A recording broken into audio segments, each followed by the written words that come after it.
Amanda, thank you very, very much. Amanda has given all of us speakers a tremendous impression of KU law.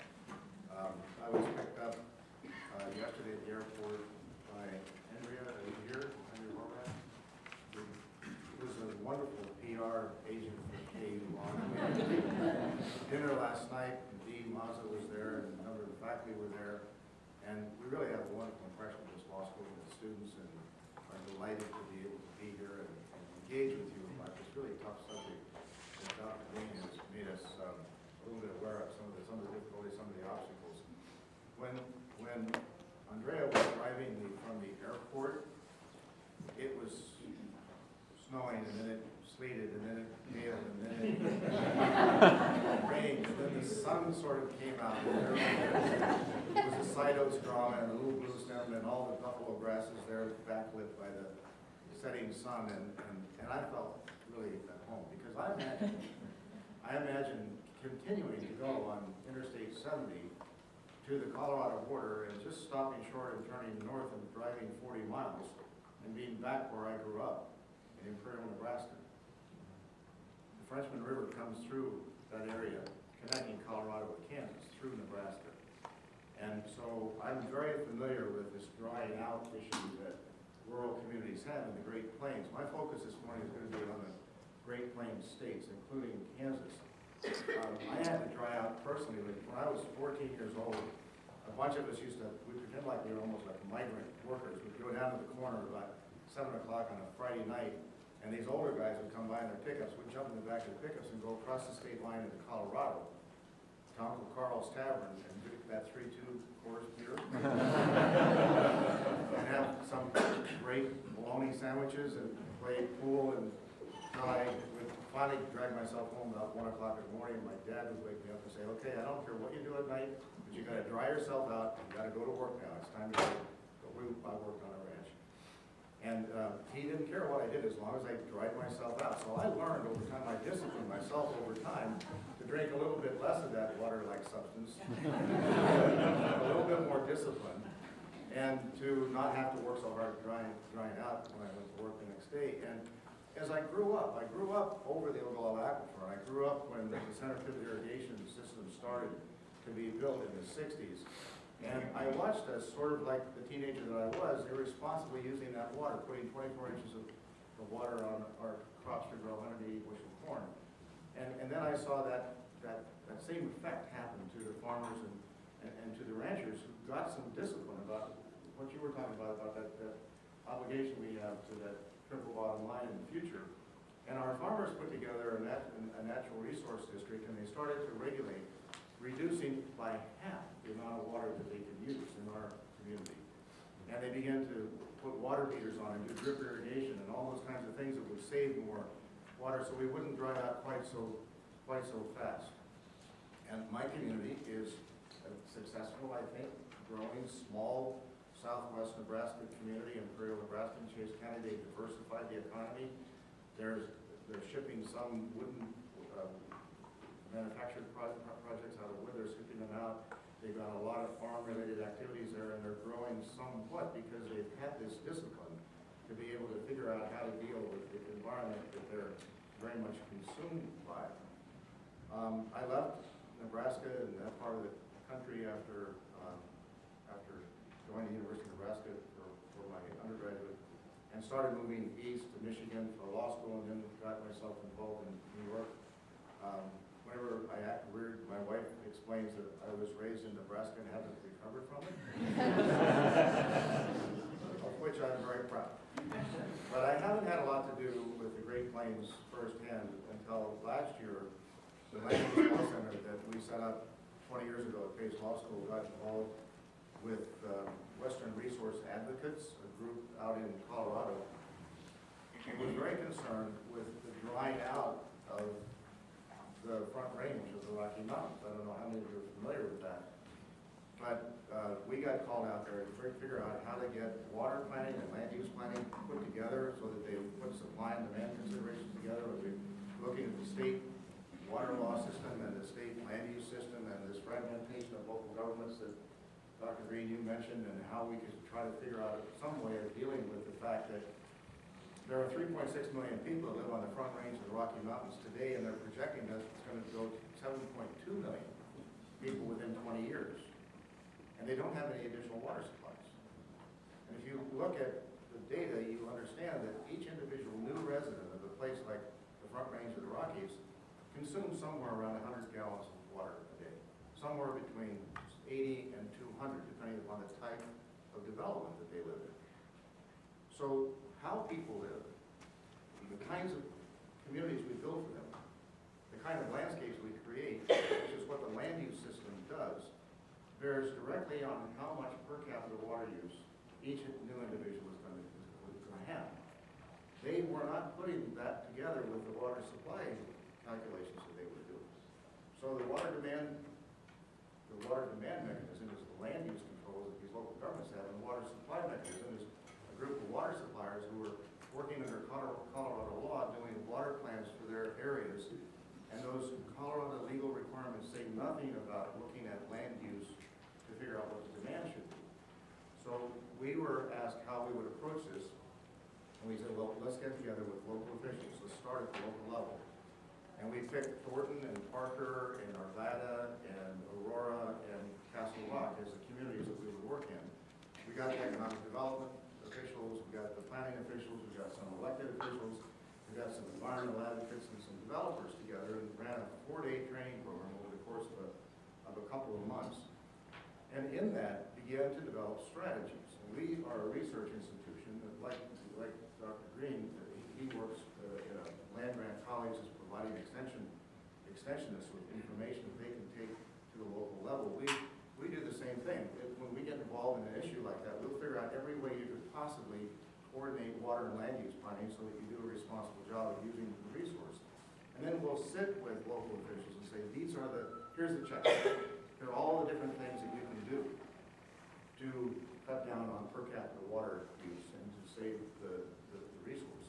And then they will pick from those ideas what makes sense to them, and they'll go back home and they'll work on those particular strategies. And that's the way. We don't take them, we don't know enough about Aurora specifically to tell them what to do. We can give them ideas based on best practices that we come up with as a research institution.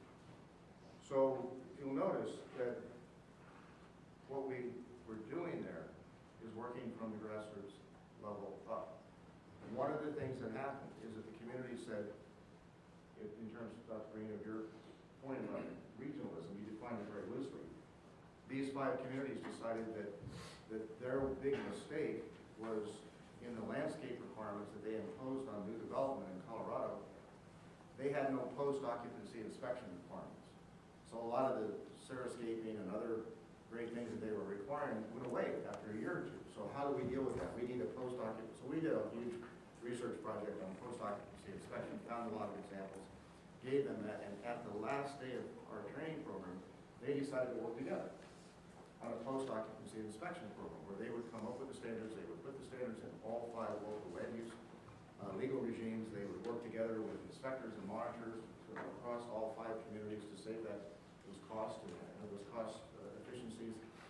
And we left them with that idea to carry out sort of from the regional, creating an intermunicipal region to work on that one issue. The other thing that they did is that they said it's really kind of important that Colorado water law respect this connection between land use planning and water planning, and we happen to have one of the officials from the Colorado Water Board in the training program who is responsible under the governor's executive order of putting together a Colorado water plan by the end of this year to look at what they were telling local water suppliers to do in their plans and to put that connectivity in the instruction sheet. And they're now working with the Colorado Water Board to be sure that they're given instructions at the local level to put together the proper kinds of planning that connect, again, with land use planning as well.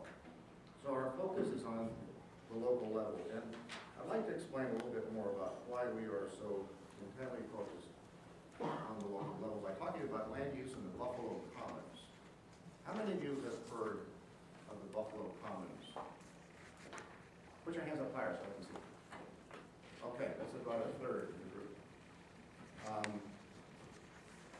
Well, it's a very interesting story, the Buffalo Commons. It's called a metaphor by the people that created it. A couple of professors, both by the last name of Popper, they happen to be married.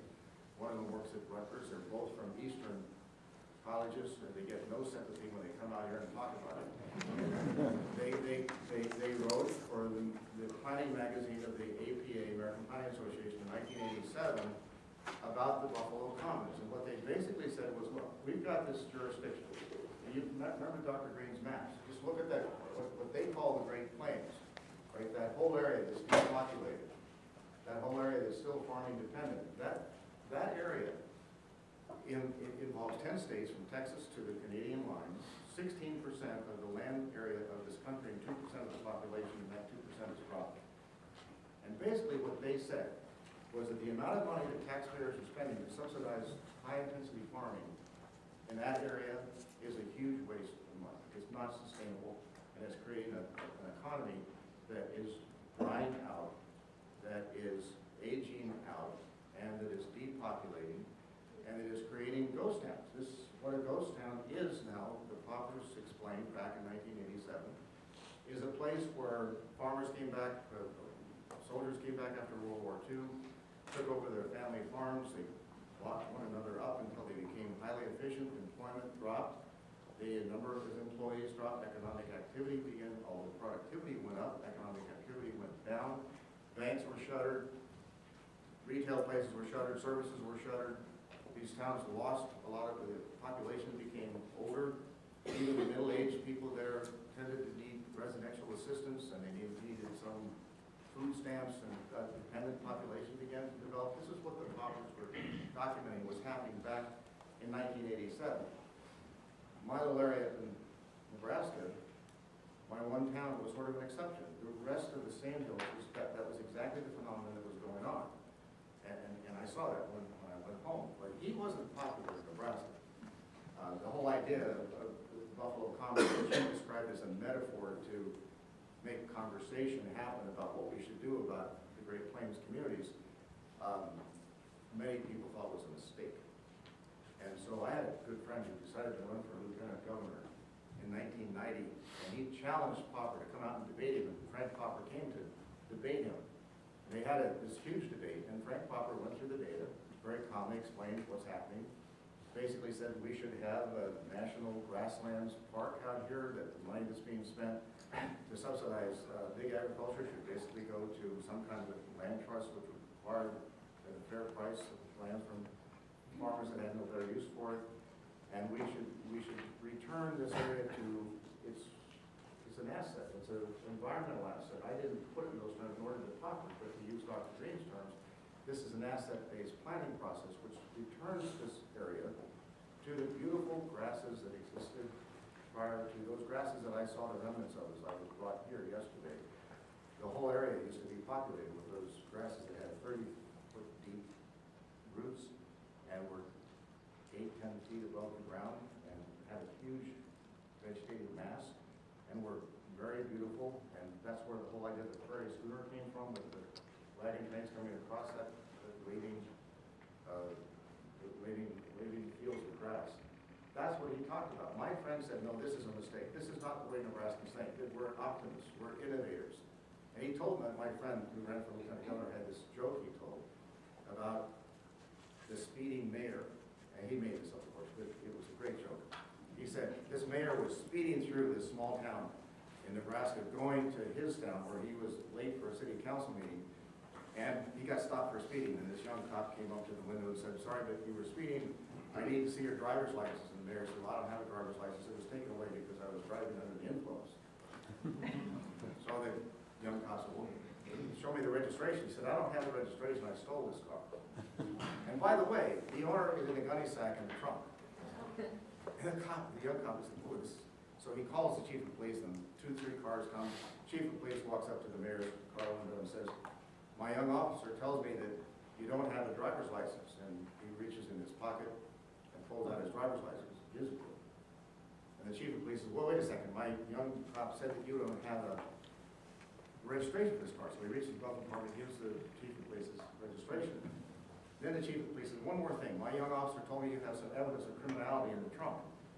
So the mayor pops the trunk, the officer goes back and looks, there's just a spare tire and some tools there. So he walks back up front, he says, I'm really sorry, but my young officer told me that you didn't have a driver's license, didn't have registration, you had evidence of criminality in the trunk. And the mayor said, yeah, I'll bet you the young liar also told you that I was speeding.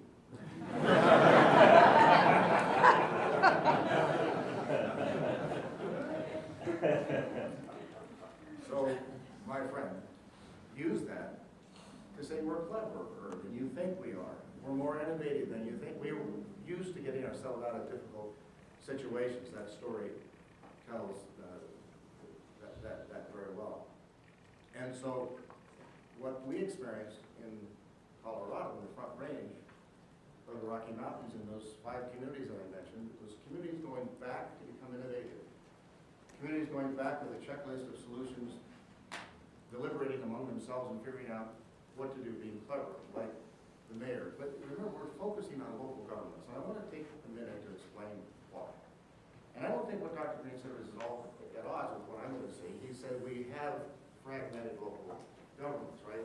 There are 40,000 local governments in America. I don't know how many there are in Kansas, but there are probably a few hundred local governments. And we have given land use powers to those local governments. And so what happens on the land is a patchwork of 40,000 units of plans, 40,000 zoning ordinances across this country, hundreds of zoning ordinances. I actually looked at zoning ordinances in a lot of Kansas municipalities before coming out here. And what we have here is a situation like the one that was described by Willie Sutton. You know, he's a famous bank robber. They said, why do you rob banks? And he said, because that's where the money is. So the reason we work with local governments is because that's where the power is under our system of government. And I spent a long time as a younger land use professional trying to figure out ways of getting that power. It just wasn't going to happen. We're not going to take that power away from local governments under our political system in a long time for sure. And my students have a real hard time figuring this out. Because, and think about this yourselves. We all come to whatever we do, and my students coming to law school, knowing about the federal Congress, the federal judiciary, and the executive department of government, the presidency. We know all about that. We've been asked to send letters to our Congress people. We've been asked to go into work in those venues. We kind of understand the same thing about the state governments, that they have assemblies and legislators, and they have the governor and governor's executive office, and there's a court system. But what students don't know is the same thing happens at the local level. We've got local legislative bodies. We have these little quasi-judicial bodies called zoning boards of appeal, and we have these administrative agencies that are called planning commissions. It's the same form of government. There's separation of powers there. The local government has to pass the laws. The local government has to adopt a comprehensive land use plan. The local government has to adopt land use regulations and subdivision regulations and site plan regulations. And then the planning board has to enforce that. Every time anybody wants to build on the land, a project comes before a planning commission, and it gets approved and maybe conditioned so that it's a type of development that conforms to the comprehensive plan that the community wants. And that system is something that takes our students a very long time to get its head around. That it's so specifically chiseled as that, just like the federal government, just like the state government. And they get then very enamored with the history, because this is completely, talk about the speedy mayor. Comprehensive zoning was an American invention. It came out of some very serious moments in New York City in early 1900s, 1913. The merchants in Upper Fifth Avenue were really worried because the skyscraper had just kind of been invented, and the garment district was beginning to come up Fifth Avenue, and they realized that was going to ruin their investment in this great retail area. And so they put it, with the mayor's agreement, they put together a commission, and they came up with comprehensive zoning. And they figured that what they needed to do was to specify the land uses for every acre in the city of New York. That comprehensive zoning ordinance was the first of its kind, an American invention. And there were people that knew Herbert Hoover, who at that time was the Secretary of Commerce. And they prevailed on Hoover to set up a commission to come up with a standard zoning enabling act, which he did in 1922. Now notice, the federal government is not adopting any law here. they're promulgating a law for the state government to adopt. Because under the 10th Amendment, the states have reserved the police power. They reserve all powers not granted to the federal government. And that includes the power to pass laws to protect the public health, safety, and welfare. So under that power, state governments can adopt the Standard Zoning Enabling Act, which all of them eventually did, and delegate the power to control what happens on the land to local governments. That's how 40,000 local governments got in charge of what happens to us on the land, what happens to the landscape. Where we can respect that triple bottom line is a function of local government, aided and assisted, guided and pushed by state and local governments for sure, to make it work properly. But it's a local land use power that they have. So like Willie Sutton and Rob Banks, we go in and work with local governments because that's where the power is. So they had a common problem throughout the United States. By the time Euclid, Ohio, a village had adopted zoning and been sued by Ambler Realty Company, which case was taken all the way to the Supreme Court in 1926. By the time that decision was handed down, there were 500 local governments that had adopted zoning. Now think about this issue of our Great Plains states, the economic problems that they're having, right? A common problem. We don't have a solution right now. We have several, but we don't know what is the right solution. We go back to the 1920s and realize that there was no solution to this problem of having invested in land and then being worried about what other investors were going to do that was going to destroy our property values and our investment in the land. That was essentially what caused New York City to adopt comprehensive zoning in the first place. And for Hoover to get the Standard Zoning Enabling Act promulgated in the first place. That was the common problem. Within 1922, 1926, 4 years, within 4 years, 500 local governments had adopted zoning. It's amazing. Now, among those 40,000 local governments, that is the regime that we use in this country. It is the solution to all these issues that Dr. Green was talking about. So that is why we focus on local governments. The common problem today was very ably described by Dr. Green. What do we do with the aging out of our communities? What do we do with the depopulation of the plains? What do we do with the difficulties that we have with our emerging ghost towns? And when we look at the zoning laws of most of our communities, we realize that they're pretty old. Most of them were adopted 10, 20, 30 years ago. And they were adopted at a time where there was a different economy and there was a different demography. Just follow the charts that Dr. Green put up there. They're zoning zoned in solutions for the 1980s and 1990s. And unless they've been looked at recently, most of the new technologies are zoned out. You can't build wind farms, you can't build solar arrays, you can't do microgrids, you can't create compact mixed-use development, you can't do hamlet zoning because it doesn't exist. It's not in the comprehensive plan. So we have to zone in these solutions. Now, let's talk about a process, local government process that is really, I think, almost miraculous. And I want to do this provocatively by telling you a story that you probably all know about Greensburg, Kansas. You're all familiar with Greensburg, right? Well, what happened there was in 2007, as you know, 90% of the buildings were destroyed by an EF5 tornado. And 90% of the buildings, it's a town of 1,000 people, city of 1,000 people. What would you have done in that instance? Would you have left town? Would you have gone someplace more viable, more sustainable? Would you have reinvested in your community? Their answer was uncategorically yes. They were like my friend that debated the topics. They were optimistic and they were inventive and they knew they could do something. They put a bunch of tents up. They started living in those tents. They taught school in those tents. And then they had this one big tent for community meetings. And at one of the very earliest community meetings, guess what they decided to do? They decided to amend their comprehensive plan.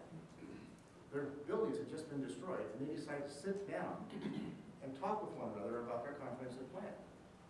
And by 1 year later, by 2008, they had adopted a comprehensive plan for their community. I'm going to read you 2 paragraphs from the comprehensive plan.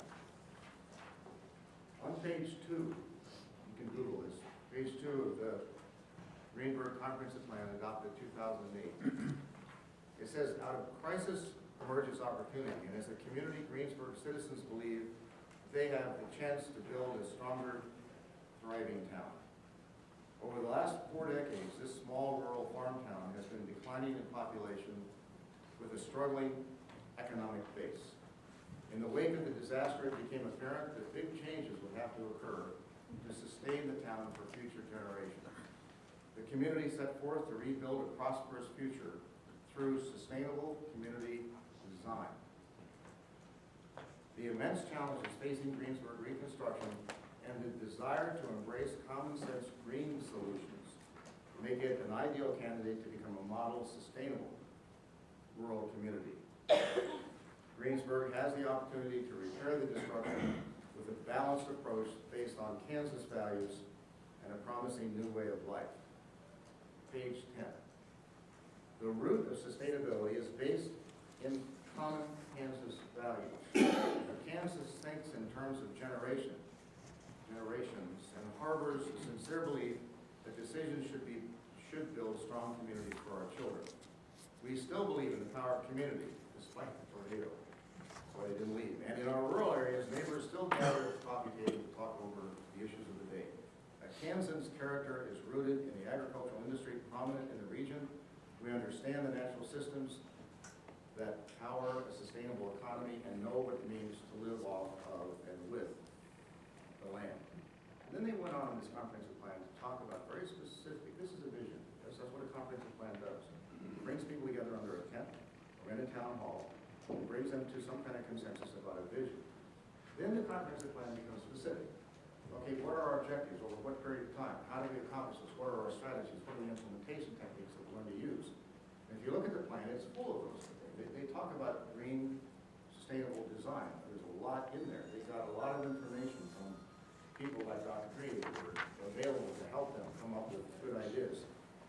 And by last April, I found an article in USA Today that says the following. 6 years after the tornado, Greensburg is the world's leading community in LEED certified buildings per capita. The town is home to half a dozen LEED Platinum certified buildings, renewable energy powers the entire community, and the street lights are all LED. And they have clustered their economic approach by taking this green design approach and building businesses around it and providing consulting services to other communities and to individuals throughout their region, exactly what Dr. Green was talking about. So it zoned in its future, you see. It actually made all these things now legal to be done. And I mean, you can't put a wind turbine on top of a 35-foot high house in most communities because there's a height limit under zoning. You can't put a solar array on an individual lot because the principal use for that is single family in a community. So you have to change the zoning to allow these kinds of things to happen, and they did that. And this is one of the reasons that we get away with going out in the community and actually teaching people who are not lawyers and don't much like them, is that we are able to memorialize the visions of people in the law, in the plan, so that they will actually get carried out. That's why we can say, would you like to come to a meeting and figure out what the future of your community should be? And they will say yes. Because in the law, we can memorialize those visions and we can give life to those visions by having the land use law, the zoning, carry them out, be the implementation strategy. So, what else can communities do?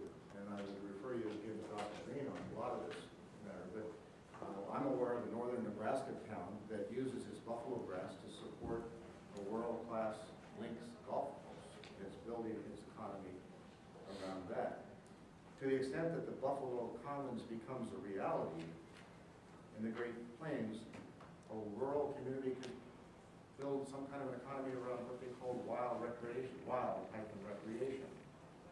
I don't know, I've stood on a hilltop in the sandhills and looked out for miles and miles and looked at buffalo grass. All those grasses grow. It's one of the most beautiful things I've ever seen. It's a huge environmental asset. It's a huge economic asset.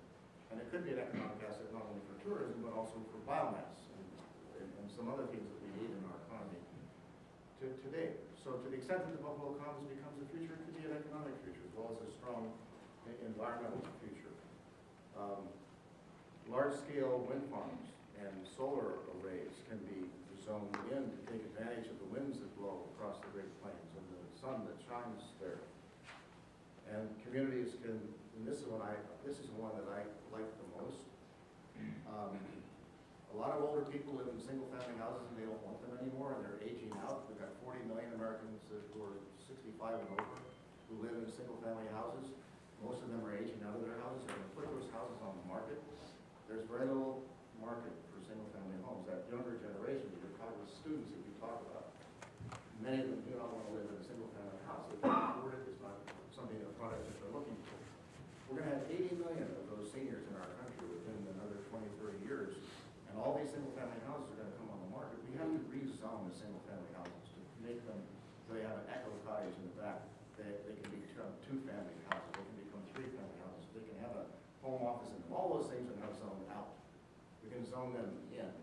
We can take a look at clustering the development in rural communities around a hamlet center or a crossroads or a historic area that has some beautiful buildings and some history to it.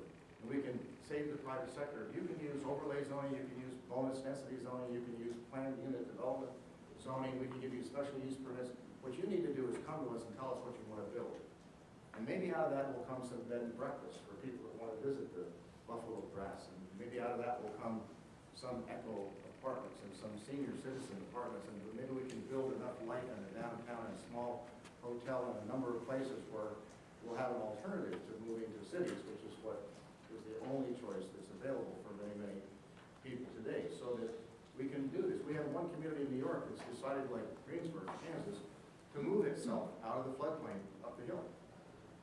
An amazing thing. Came to that conclusion. We've been flooded out 6 times. The only solution is move ourselves up, and they're going to do it in the way that Greensburg did it, creating a new economy as they go. And then finally, one of the big issues for folks who are thinking about climate change, putting into the atmosphere all these greenhouse gases, 15% of greenhouse gases are sequestered by the natural environment. Now, if we do have the Buffalo Commons, if we do have these large prairie grasses return to the Great Plains or any significant portion of it, there's going to be a tremendous amount of biological sequestration of carbon happening. That's a product that can be sold. Yes, we can foresee at some point that if you own an asset that's sequestering carbon dioxide, and carbon dioxide is deemed to be a pollutant, as the Supreme Court of the United States has said it is, we got to figure out how to expand the sequestering environment, and people who own forests and people who own buffalo grass lands can be given credit for the sequestration that happens, and they can sell that in a market that will probably be created in good time. So I have a friend who is an Irishman, and he likes to make fun of his clansmen.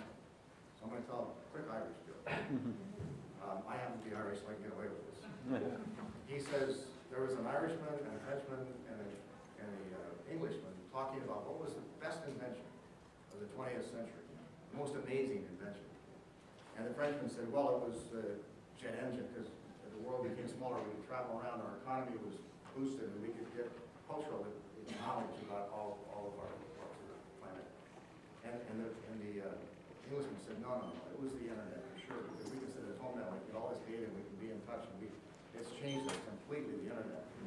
And the Irishman said, no, it was a thermos bottle. He said, yeah, it was a thermos bottle. He said, explain. And he said, well, how does that so make? Well, the Irishman said, well, you take the bottle and you put stuff that's hot in there, and it keeps it hot. Or you put stuff that's cold in there, and it keeps it cold. He said, why is that amazing? He said, how does it know?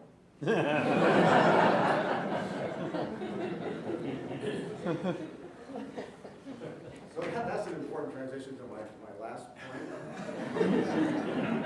Trying to figure out how much time I have. And the question becomes, how does the community know? Right? And I think a lot of people imagine that some wise person from the state agency should come to Greensboro and say you should become a green design community. Or they should go to some other community and say you should do this or you should do that. But that never works. It's not, they don't know enough. They don't have the local intelligence.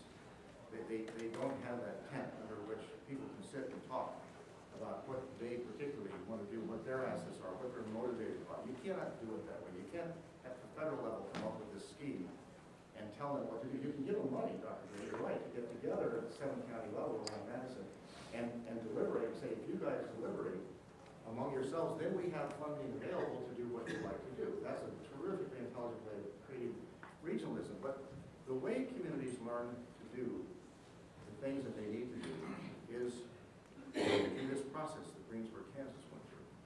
And I want to explain that a little bit better. But what time am I supposed to live? You have till 10:20. 10:20? Yeah, so 10 more minutes. Okay, good. All right, so there is a process that is steeped in academic theory and rich with local experience that I want to describe to you with it in the form of a story. When we first set up the Land Use Law Center, which is at the bottom of the Hudson Valley of New York, a beautiful Hudson River, we got our own great environment out there. President Clinton had just set up the Council for Sustainable Development. And we had a contact there, and they came to us and said, would you do a study on the sustainability of the Hudson Valley, 256 communities and 10 communities running on both sides of the Hudson Valley from New York City up to Albany, and tell us whether in 50 years the Hudson Valley is going to be sustainable. We'd like to know whether, and if not, why.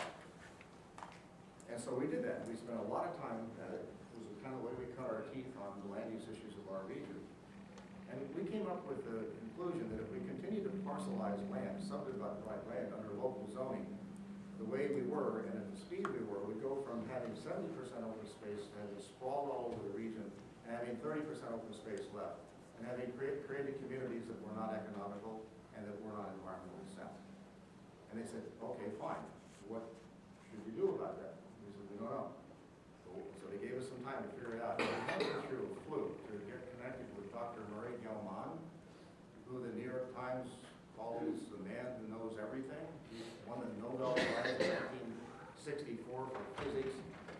He set up the Santa Fe Institute. He was on the board of the MacArthur Foundation and behind these MacArthur Genius Grants, and wrote a book called The Cork and the Jaguar at that time in the 90s that we read and were impressed with. And what he did was to describe the way the environment functions. He was a physicist, and he said, what we have is complex adaptive systems. We have niches in the ecosystems, we have businesses, we have communities. They're all systems. And they all function in a certain way. The ones that are successful, when they're challenged by some kind of external thing like we're drying out, or becoming ghost towns, the ones that function well integrate, connect the components of the system, and they communicate with one another. This happens in nature. Right? He's a physicist. He's commenting mostly on how nature operates. But then he got working with business organizations and communities, like the ones Dr. Green deals with all the time. And he said they function the same way. The ones that survive are the Greensburgs and the Imperial Nebraska communities, like my friend who ran for lieutenant governor. He apparently knew this. Intuitively, he knew that communities can get together and they can talk like a clever mayor. They can figure out how to get themselves out of these situations. It happens in nature, it happens in business corporations, and it happens in communities. But there has to be that connectivity horizontally. That's why when we went to the front range of the Rocky Mountains, we said we want to get those people in the community that are on the water side and the land use side together and have them talk to one another. So we need to create that connectivity. But they also need to connect vertically. And that's why we got the Colorado Water Board involved. And that's why we always get regional agencies involved. And we get people that are idea sources like academics, and we do a lot of that research ourselves. And we bring all these ideas in from up here, let it kind of percolate into this now connected local system. And through that deliberation, the community figures out what it wants to do. That's how they know at the end, that system. And so we have put a lot of stock in that. When we came up with this idea back in 1996, the federal government said, we'll give you some funding to tell us how to solve the problem of lack of sustainability in the Hudson Valley if you'll tell us exactly what you want to do. And we said, well, obviously what we've learned is that we have to train local leaders. We have to bring local leaders together. We have to get local leaders to talk to one another. We have to get their visions put into their comprehensive plans. We have to get their comprehensive plans implemented through zoning. And the only way we can do that is from the bottom up. And in doing that, we can bring in idea sources, we can bring in the regional forces, and we can bring in the incentives to do this kind of regional networking that Mary was talking about. And that's what we should do. So they helped us set up the Land Use Leadership Alliance, called MULA. And we took that little program to Colorado after taking it to Utah and throughout New York State and into Connecticut and New England, where we take this approach to bringing people together and trusting them to know what the right solution is to their problems, like ghost towns in the Great Plains. Let me end with another joke. It's medieval times, and there's a monastery. And this new monk comes to work. His name is Clarence. And he's sitting there with his desk in front of him, and he's writing this stuff down from something he has here. Their job at this monastery is to write down the orders for all the brothers and the monks and the priests and the jurisdiction. That's what they do. And so he's writing this down, reading it, writing it down. And Merlin, the chief monk, comes around and says, "So Clarence, it's your first day here. What do you think? How do you like it here?" And Clarence, "This is great. Look at these stone walls. Look at this. Look at all these great brothers. They're out, they're harvesting food for local food, and you've got great chefs. Everything's terrific, except one thing, Merlin." He said, "I noticed that I'm writing from a copy. I'm copying from a, this is a copy. I'm copying from. Some of these things don't seem to make a lot of sense to me. And I wondered how long it's been since anybody checked the copy against the original." And Merlin said, "You're really a bright young man, Clarence. Let me go." And he took the copy, went down to the archive room, and he's disappeared. And lunch comes and goes, and vespers come, it's evening, and Merlin doesn't know, and Clarence doesn't know more than Merlin is. So Clarence takes some of the brothers and goes down to the archive room. As they get close, they hear this gnashing and wailing, and they go into the archive room. And there's Clarence on the floor, his robe all over the place, and he's holding this book, and he's got his finger pointed at the page. And they say, "Merlin, Merlin, what's the problem?" And he says, the word is celebrate."